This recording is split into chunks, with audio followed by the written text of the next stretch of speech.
this class going into the Hall of Fame, can't you? Nothing but class. Now to bring Darlene Taylor Knowles is not our final, but maybe our most important inductee is Miss Lacey Buchanan.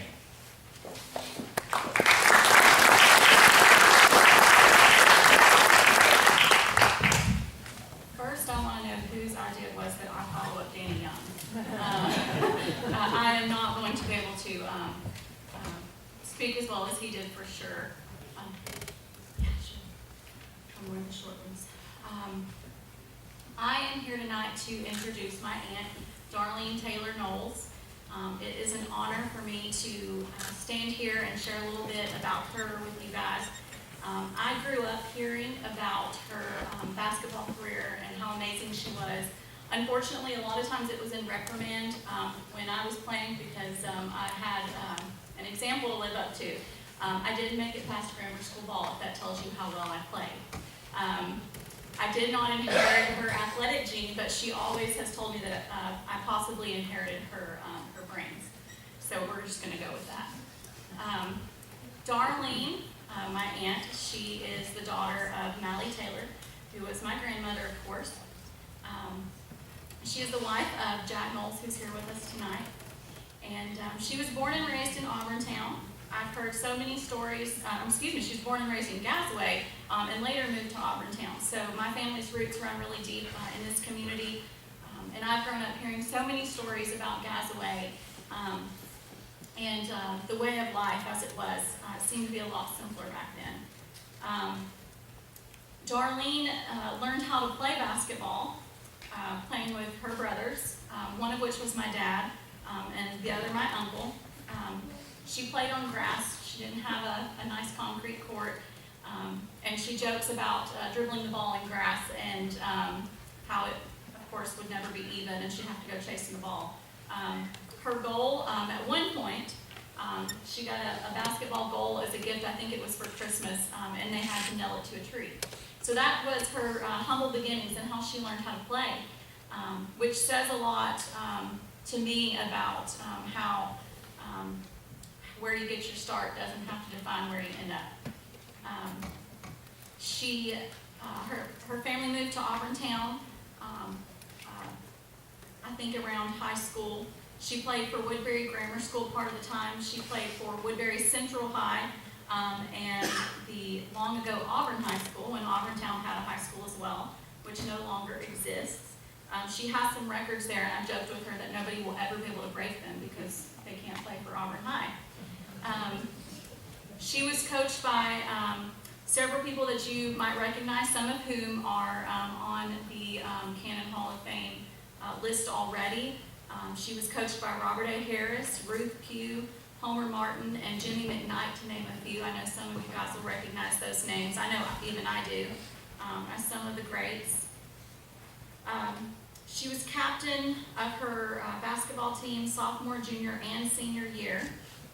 And I don't want to date her, but she played basketball when women played only half court. And we were discussing this week about what I was going to speak about, and we talked about why women played half court, and we're joking about how we must have been the weaker sex, but we all know that that's not really true. Darlene's highest scoring year was her senior year, with a total of about 766 points for the season. And she estimates that her career scoring was around 2,000 points. Scorekeeping was a little bit less structured when she played, so we only have those estimates, but 2,000 is impressive by any means. If Darlene had played ball at a time when women were offered scholarships and to play at the collegiate level, then we definitely know that she would have been one of those to go on further.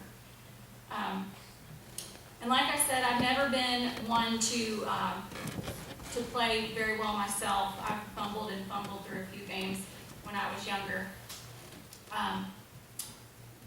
but it has always been such an honor to grow up having such strong women in my life, and Darlene being one of those who just loved what she did. She loved the game, and she played for the sake of playing, as some have mentioned here tonight, just because she was an athlete. And she excelled at it because of that love. And to be able to watch that and hear those stories and know about that growing up was such an encouragement to me. And that's why it's my honor to introduce to you tonight and to present to you the last but definitely not least Hall of Fame nominee, Darlene Taylor Knowles.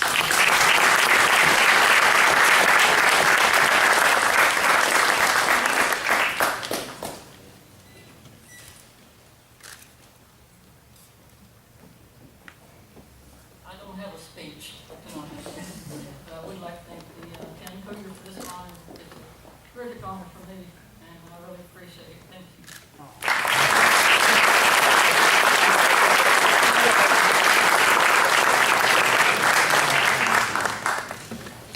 I think it goes without saying, we've had a remarkable evening tonight.